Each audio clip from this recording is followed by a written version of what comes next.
Hello, this is Robert Thomason with the Capital Forum interview series here with Jeny Maier of Axinn.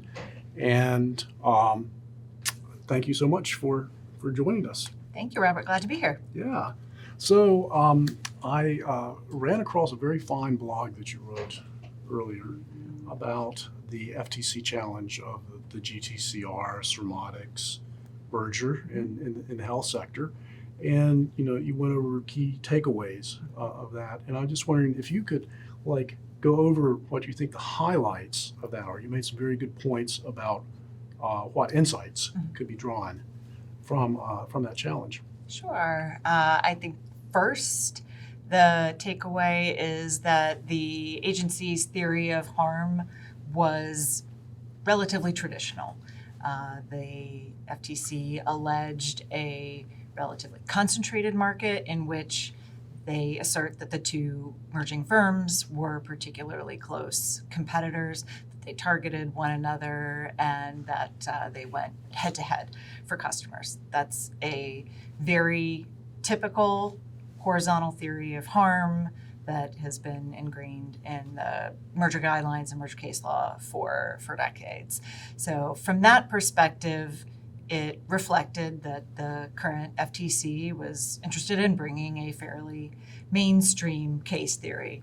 I recognize that the parties dispute a lot of the facts, and I don't have any personal information as to what the true state of the facts are, but at least as looking purely at the allegations and the theory of harm, it's very mainstream. So that is a change from a lot of what we saw during the sort of FTC era, in which the FTC was willing to push the envelope in terms of some merger theories of harm. And this, to me, suggests a little bit of a reversion back to the mean on theories of harm.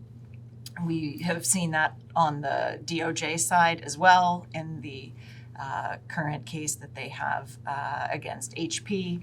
Again, the DOJ there alleged that it was a 3-2 horizontal merger involving two competitors that, at least according to the allegations and the documents cited in the complaint, were close head-to-head competitors. So from that perspective, I think you're, at least on a sample size of 2, seeing a return to more mainstream theories of harm in merger cases. Mm-hmm. You also made a very interesting point about the private equity element of the Surmotics case.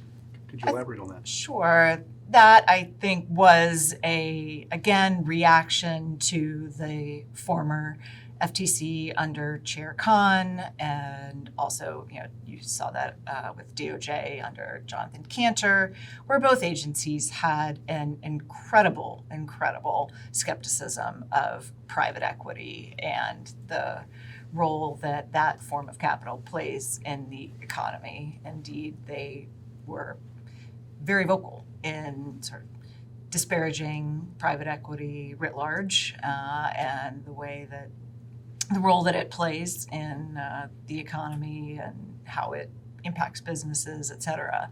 But when you look at the GTCR Surmotics case, the private equity aspect didn't play into it as far as you could see from the nature of the complaint. You did see in some of the statements that were put out by the two Democrats at the time of the complaint that they sort of added on their personal views about private equity, but you didn't see that private equity played a sort of role in why the FTC under the current chair elected to bring the case. Mm-hmm. Well, speaking of the current chair, he and over DOJ, Ms. Slater yesterday, were talking about a more openness to remedies, but at the same time, they're not going to entertain bad ideas, bad suggestions. So I'm wondering if you could speak to that, especially how you think they might distinguish between a good suggestion and one that they think is not so good. Sure. So I think we're setting the table and seeing simply a rolling back of what policies were under the prior administration, which was effectively, we are not accepting remedies. The DOJ, I believe the only remedy that they accepted during Jonathan Cantor's time in his position was the one that they were more or less forced to accept through court-ordered mediation in Assa Abloy. The FTC under Chair Khan, I think, had a handful of merger remedies involving divestitures and one involving more or less conduct. But both agencies had a very strict, effective no remedies point of view. And the fact that both DOJ and FTC under the current administration have indicated an openness to being able to fix deals and move on and take advantage of the efficiencies and benefits that mergers can bring, if they are indeed remedied, is encouraging for both deal makers and M&A practitioners. But the commentary about what is a good remedy and what is not an acceptable remedy, I think you can look back historically and see that the agencies accepted remedies that are sort of where they have a asset package is fully divestible to a buyer that can take on the assets to compete effectively with them. I think you just are going to go back to see a reversion to the way things, were in, probably the decade before. You're so perceptive. You presaged my next question, Okay. which was basically, is it a matter of looking back, or do you think there might be some new policy, new approaches, or will it just be really relying on precedent? Every case that involves a remedy and what's an effective remedy or what is a less effective remedy, it all depends on the facts, right? And it's who's the potential buyer of the assets, what is a sufficient sort of amount of assets or people. And personally, I find that aspect of doing deals really fun because, like, it is just doing deal work in general. You really have to know the business. You have to understand how it works. What people do and what these divisions do, and how you actually can put together a group of assets and personnel that could be divested and resolve the competition problem. It's so fact dependent. In general, the principles are that the agencies will only accept if it's a sort of full standalone business unit. I think that there's always going to be room to negotiate and discuss, and we'll see sort of where things go from there. But at the end, it always comes down to what are the facts. Absolutely. So, in terms of where things are going, I'm just wondering if you could tell us, in general terms, any frequently asked questions that your clients are bringing to you about the new. About the changes, both the new guidelines, the filings. Sure. We'll start with that. Sure. About the HSR rules, a few of the common questions are, how long will it take to prepare my filing? How much is that going to cost? And can I get early termination? Okay. So those are the most frequently asked questions, and sort of, at least in terms of the how long will it take to prepare my filing and how much is that going to cost. We're learning, as is the entire bar, and again, it very much depends on the complexity of the transaction, the complexity of the way that the parties to the transaction are organized. If you have a very complicated corporate entity that is the buyer that has many divisions and many subsidiaries all across the world, that can be very challenging to just get your hands around and report the revenue in the right way and describe the subsidiaries in the right way, and that can take some time. A lot of companies, I think, are doing the right thing by trying to be proactive and have their legal departments get themselves organized to be prepared, especially for big companies that do M&A on a regular basis, so that they can be better prepared to do an HSR filing in the future. Again, these are just things that, as companies are getting more and more used to the new regime, again, it may allow them to comply and fill out a form, faster. But I think everybody in the bar is learning at the same time. Learning at the same time. Yeah, we were chatting earlier that, there's some thoughts. Chair Ferguson is thinking like, if this really isn't working, we'll take a look at it. And I'm just wondering, I mean, do you have any thoughts, either in general or in particular, that have come to you, already? Was there anything that sort of like jumped out at you as a practitioner? It's a great question.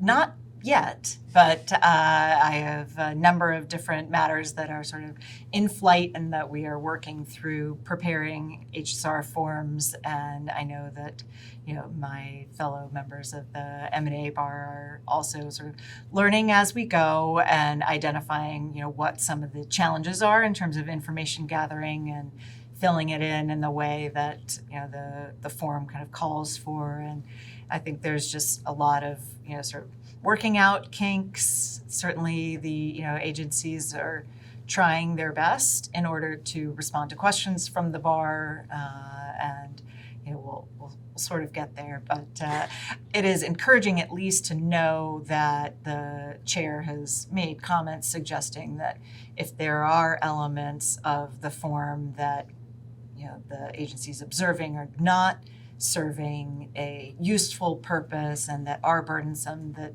they'd be open to making changes. So that was something that I was personally encouraged to see. Yeah, we'll keep an eye on it. If you could tell us what kind of types of deals and volumes of deals, would you be expecting down the pike if any of those indications are before you now? It's a great question on a day like today when we are watching the markets gyrate over tariff news. But I think we are still seeing some, at least at my firm and in my practice, interest in strategic transactions, and we're just continuing to get inbound interest in companies doing kind of big deals or strategic deals.